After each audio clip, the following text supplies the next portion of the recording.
কি গো, এত রাতে কি করছো? একটু লতি কাটছি, কালকে সকালে তাড়াতাড়ি করে রান্না করতে হবে। তুমি ঘুমাবে না? যাচ্ছি একটু পরে, 5টাতে আসবে না, ওকে কাজ করতে হবে তাদের। কটা বাজে? 12টা? 11:30। 11:30 বাজে, এই 12টার মধ্যে হয়ে যাবে। এই কটা বাকি আছে, এক্ষুনি হয়ে যাবে। এখন বাজে 11:40। দেখো আমার লতি কাটা কমপ্লিট হলো, সবাই শুয়ে পড়েছে। আর রসুন টসুন পেঁয়াজ টেয়াজ সবই কেটে কুটে রেডি। চলো, গুড নাইট বন্ধুরা, কালকে আবার সকালবেলা তোমাদের সামনে আসছি। কি গো, এত সকালে সকাল কি করছো? আরে রান্না করতে হবে না, আজকে সকালে লোক আসবে বললাম না, কালকে রাতে লতি কেটে রাখলাম, আজকে উঠে রান্না করছি ঝিঙে দিয়ে। এত রাত্রি পর্যন্ত আবার সকাল থেকে? তুমি পারো বটে। হ্যাঁ, না পারলে খাবে কি? খাওয়ার সময় তো পাতে চাইবে অনেক তরকারি, তখন। সকালটা আজকে আমার অনেক আগেই শুরু হয়ে গেছিলো, তাই সকালে উঠে রান্নার কাজে লেগে পড়লাম। তাই দুদিকে দুটো রান্না বসিয়ে দিয়েছি, এদিকে মাছ ভাজা, ওইদিকে ঝিঙে ভাজা কি এই যে ঝিঙে আলু কেটেছি, মাছের ঝোল করব। আর এই চিংড়ি মাছও কাটছি। চিংড়ি মাছ কেটে তাড়াতাড়ি লতি দিয়ে টক করব। টক তো জানোই আমার বাড়িতে সবসময় প্রিয়। আর এইদিকে দেখো আলুটা কষিয়ে নিচ্ছে, ঝিঙে দিয়ে মাছের ঝোল করার আলুটা। এইদিকে মাংসের আলু কাটা হয়ে গেছে, মাংস ম্যারিনেট করে রাখা হয়ে গেছে। আর এই যে তরকারি বসিয়ে দিয়েছি। তাড়াতাড়ি করলে তাড়াতাড়ি বেরোতে পারবো, আর ভীষণ তাড়াতাড়ি করলে না আমি এখন সামলাতে পারি না।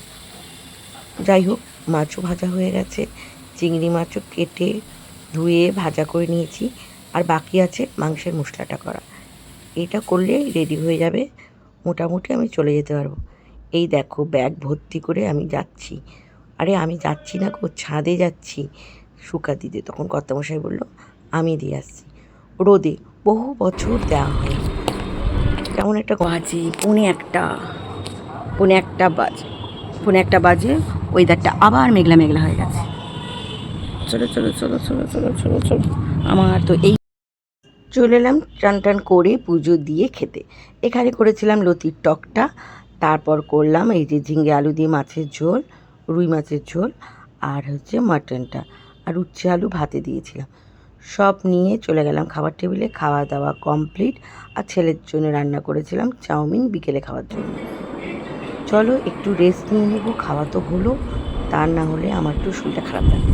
তাই ভাবলাম একটুখানি শুয়ে আবার 2:30-3টের সময় বেরিয়ে যেতে হয়েছে। চলে এলাম দোকানে, 3টে বাজে, মাস্টারদাও চলে এসেছে। আর দোকানে বসে বসে কী করব, ভালোও লাগে না, একা বসে থাকি। সেলাই নিয়ে বসে পড়লাম। মাস্টারদার মতো কাটুক, আমি আর কী করবো।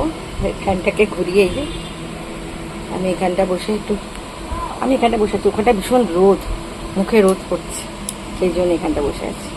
এখানটা বসে বসে কী করবো, বসে থাকলে তো সময় যায়, তো বসে বসে একটু এই এই এই এই ব্লাউজটা সেলাই করবো। আজকে মেশিনে বসবো না, কাজ করিনি। হ্যাঁ, ভিডিও করলে অনেক কথা বলতে ইচ্ছা করে, সবসময় বেশি কথা বলা ভালো না। রাত 10টার সময় দোকান থেকে ফিরছি, আর মেলাটা তোমাদের শেয়ার করলাম, তখনও ভিড়। আর ভিডিওটা বড় করলাম না, এখানে গুড নাইট, বাই বাই, পরের একটা ভিডিওর জন্য।